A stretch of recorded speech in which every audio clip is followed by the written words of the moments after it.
The following message, I've spoken about it several times past years. Maybe I should have done it more often. Anyway, in this remind video, I want to emphasize this and listen to this carefully. Do not allow everyone in your place of residence. The reason I'm saying place of residence is because the earth is your home. The earth is the place where you ought to dwell. Those things called borders between countries, all of that are fictive.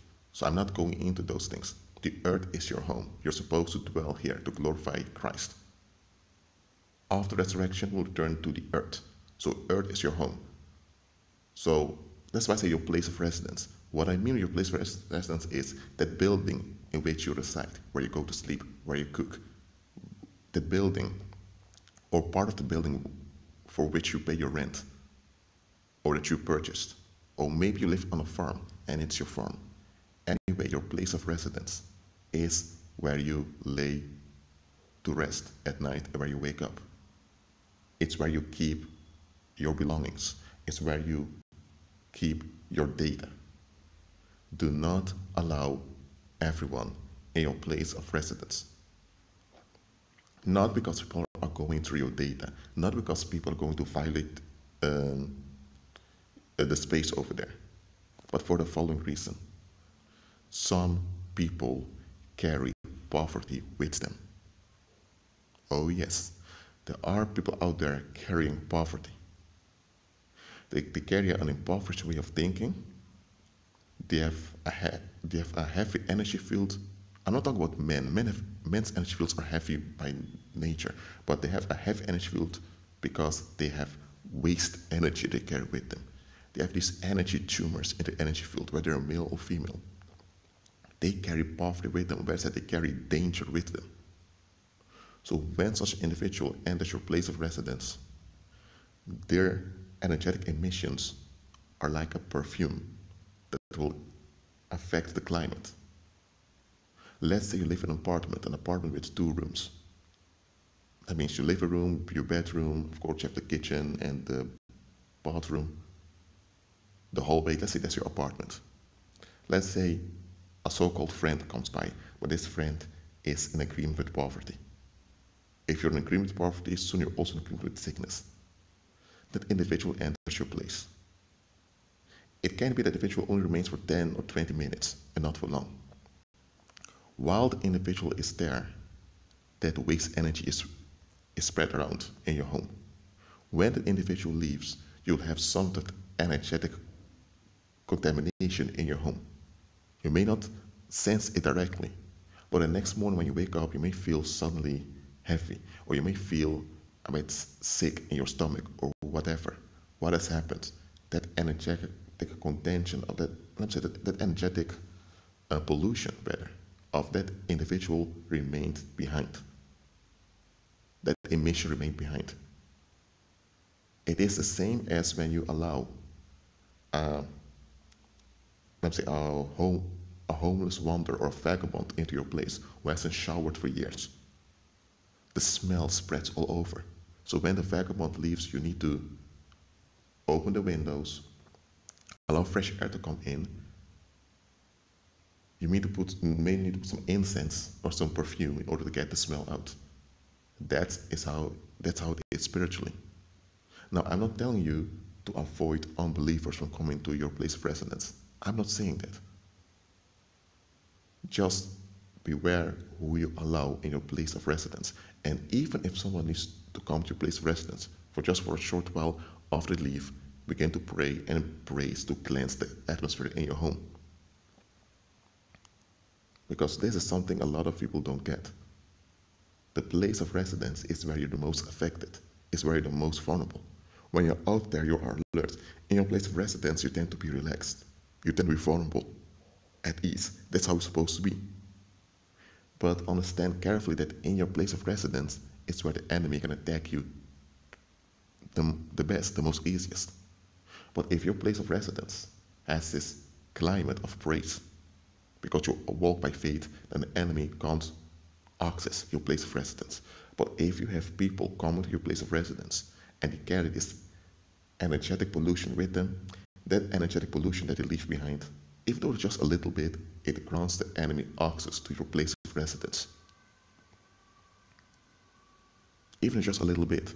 And here's the thing, because your house is a place where you are completely vulnerable, because you shower over there, you cook over there, you sleep over there, you have conversations over there with other people, you say things that you normally wouldn't say in public, so because you're vulnerable in your place of residence, you often don't realize that there's energetic pollution in the atmosphere. So when you're affected by it, you tend to absorb it. And it will affect your thinking, it will affect your energy field. And before you know it, more negative energy will be drawn to you, and your whole house is polluted. And once your whole house is polluted, your body will become polluted. And now you will have all kinds of weird circumstances that affect you. Now you've paid your rent, but now the landlord claims he never received your rent. Well, even though you have it on your bank account that you paid your rent. So now you have that BS happening. And this BS causes stress in you. Why? Because your house, your place of residence has been polluted with negative energy. And you've been polluted without being aware of it. So now, the unclean spirits wants to keep you polluted. That's why now, because you have this pollution around, they can work with that pollution to keep you polluted. Look, I'm saying this to make you alert. There are people, I'm talking about unbelievers now, whose lives has been ruined because certain people came to their place of residence. And the people that came to the place of residence, they didn't do anything bad, they had no malintent, but were people that carried a lot of energetic baggage. And they had no intention of seeking deliverance of that energetic baggage. So what happens? The enemy used that individual to pollute their place of residence. And after a while, their place of residence became a nest for evil spirits. Their place of residence became haunted. Then all their affairs became haunted, their finances were haunted, their social relationships were haunted. Some even became homeless, or some lost their careers, or some lost job opportunities. Listen, what I'm saying here is that the people that come to your place of residence have the ability to affect your place of residence. Look, didn't Christ tell the disciples when you enter, when he sent them out? That was before the resurrection. He sent them out to go to places to preach the gospel and heal the sick and all of that. And he told them, if a house receives you, that's good. If they refuse to receive you, shake the dust off your feet and move on. What Christ meant with dust here is the energetic pollution of these people. When folks reject you, they operate negatively towards you, they have a will against you, they're emitting negativity towards you. And that waste is like dust. It hinders you, it blurs your vision. So Christ says, shake dust off your feet, means shake off that energetic pollution and continue. And Christ said, if you come to a house and they receive you, your peace will remain on that house. So Christ revealed right over there. When you walk in agreement with him, you carry peace, you carry life and abundance with you. So if someone receives you in their place of residence, their place of residence is affected by your abundance. If someone refuses you, your abundance returns to you, and they're left behind with their energetic pollution. So if you have someone come to your house that's blessed, it's going to have a blessed effect on your house or on your farm or apartment, whatever it is you're residing in. But if people come to your place who are energetically polluted and they have no intention of seeking any deliverance, I'm telling you, don't let them come to your place of residence. Look, if someone's an unbeliever and they have some issues, they can come to your place. I'm not saying avoid people from coming to your place. But if you have someone, even if someone is a believer, they have energetic pollution and they refuse to do something about it, I'm telling you, avoid such an individual.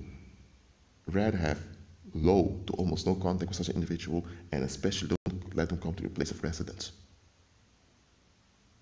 The enemy will use such people to pollute you, to hinder you, and to drain you. I know what I'm talking about. Beware who you allow in your place of residence. That's it for now. agree with Christ, and be at peace.